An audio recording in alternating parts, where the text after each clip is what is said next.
So I wanted to put out some videos on some general real estate terminology just to help you if you're in the market looking to purchase a piece of real estate or sell a piece of real estate. So let's talk a little bit about what I phrase as the real estate cycle.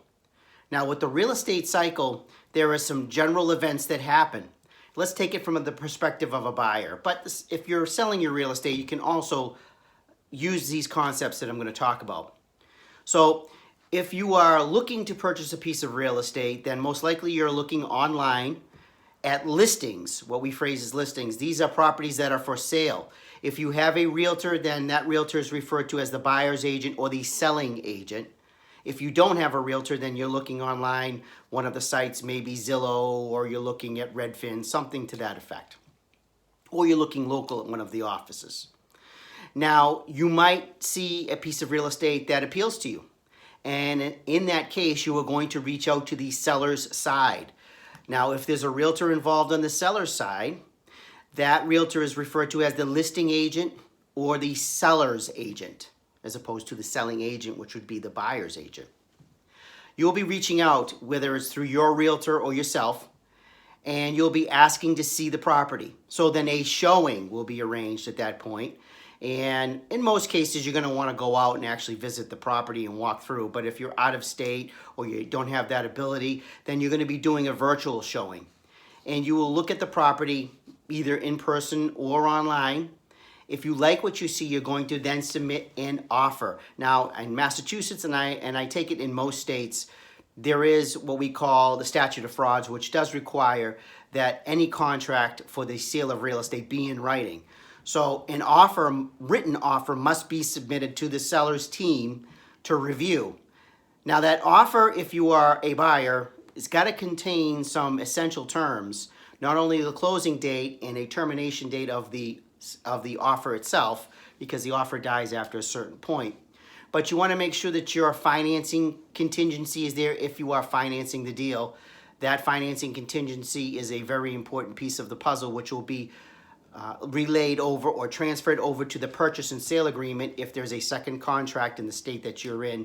Some states use the offer as the purchase and sale. But in any event, you're going to want to make sure that there is a financing contingency date there. And you're also going to want to make sure that there is a inspection contingency date. Usually that's 7 to 10 days after the offer is accepted by the seller. And so from there, that offer will go over to the seller's team. If the seller does not like what they see, but they want to continue to play ball with you, with the buyer, then the seller will most likely counter offer, and there might be some negotiation back and forth with respect to the sale price or other terms of the purchase and sale. If the parties come to an agreement and both sign the offer, at least in Massachusetts, that offer becomes a contract. And I'm picturing that in other states it's the same. The essential elements of a contract is inside the offer. So it is a binding contract at that point.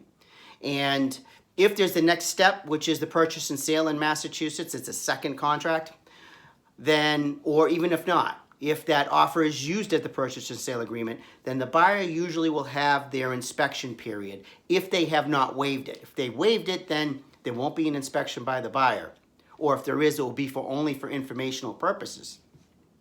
But if the buyer is going to do an inspection at that point, then the buyer will make arrangements to either engage a professional home inspection company, or the buyer will go inspect the property themselves with some type of a contractor. Now, the thing that I can stress to the buyers is if you are doing an inspection and you have an inspection period of time, do not let that period of time lapse without notifying the seller's team that you need an extension on that time. Because if you let that period of inspection lapse and then all of a sudden discover a problem with the property after the time has lapsed, the seller can very well turn around to the buyer and say, sorry, you're in it, and you're going to accept the property with that condition there.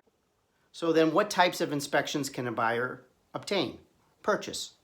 Well, of course, the buyer can do a structural inspection of the property, and most will if they have that inspection contingency. Then there can be an inspection of the air quality, radon, for instance. Those tests usually take a little longer than other tests in inspections. So that would be something where the buyer would want to approach the seller's team and ask for more time for the results of the radon test to come back. If there is a septic system, that can be inspected. Lead paint inspections are optional to the buyer as well. And if there's a water well, water can be inspected. There are other types of inspections that can happen, but those are typically the most popular. So then what happens from there? Well, if there's a second contract in the state, then usually that second contract is generated, the purchase and sale agreement, in other words, is generated by the seller's team and forwarded to the buyers for review. And that purchase and sale will incorporate the terms and conditions of the offer that was submitted in most instances. From there, the parties will negotiate the purchase and sale. If there are attorneys that are engaged on either side, the seller may engage an attorney, the buyer may engage an attorney. Those attorneys will review the contract and insert language to protect each party. Then from there, once the purchase and sale is negotiated and all other inspections are completed, the parties will then move toward closing. Now, the seller will be doing some tasks on their end, such as arranging for a final water inspection, making sure that there are smoke detectors, carbon monoxide detectors on the property for safety purposes. And if it's a condo, for instance, the seller may be reaching out to the condo association to receive whatever certificate they need to ensure that all of the condo fees have been paid to date. Now, on the buyer's end, the buyer is going to be cooperating with their lender if they are financing the deal, making sure that they move toward their financing commitment. Once again, as I mentioned, the commitment contingency is still in the purchase and sale, and the buyer needs to work in good faith toward the financing commitment.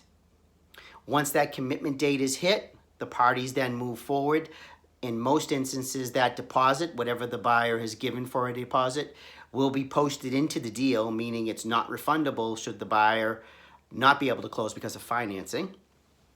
And the parties will move toward what we phrase as the closing, the performance date, or the date set for performance, passing of papers. They're all the same, folks. And what used to happen is the parties would come together at that point, and the buyer would come prepared to pay for the property, and the seller would come with a deed in hand and transfer title over to the buyer. And so money would be transferred in return for the title of the property. So in this way, we've generally discussed the real estate cycle.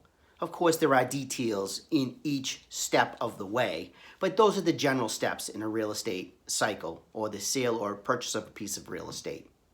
Now, make sure that you check out some of my previous videos, which I've included in the links below. If you're watching Facebook, it'll be in the links above, or the description above. Also, make sure you subscribe in the lower right-hand corner if you're watching me on YouTube. Make sure you like the video if you're watching me on Facebook. And some of my videos my past videos will be appearing here. If you're watching YouTube, make sure you check those out as well. Dave Ceruolo, CeruoloLaw.com.